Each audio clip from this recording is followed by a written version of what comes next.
Sydney yung gusto ko ipangalan sa anak namin ni Ro. Ang cute, di ba? Kaya lang hanggang pangalan na lang siya eh.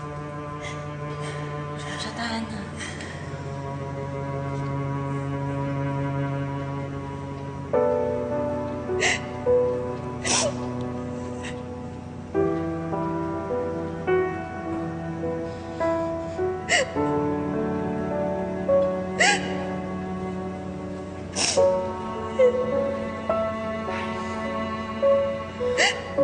Ano nang balak mo ngayon?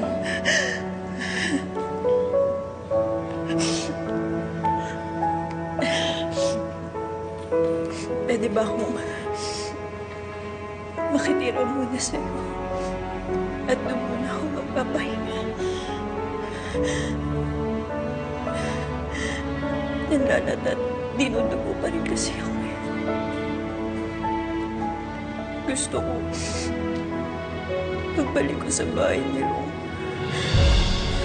Wala ni isa sa kanila makakaalam na nakunan ako. Sana tulungan mo, hindi ko alam gagawin ko.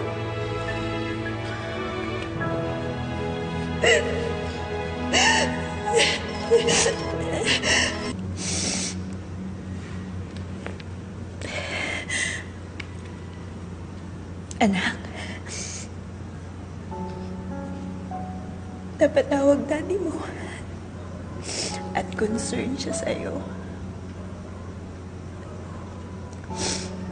Pero, I'm sorry. Kasi hindi ko nasabi sa kanya na wala ka na eh. Anak, sana maintindihan mo ah. Dahil kapag nalaman niya na patay ka na, lalo lang ako mawawala sa buhay niya. Pati ikaw, makakalimutan ka niya. Kaya hindi ako papayag na ipagtula ka na naman tayo. Pinapangako ko sa'yo na hindi tayo mawawala sa buhay ng daddy mo. At kung merong dapat mawala, si Emma yun at anak niya.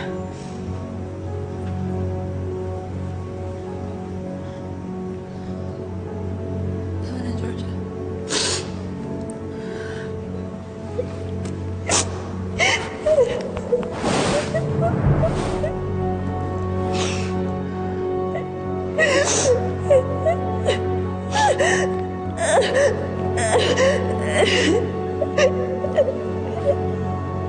Thank you.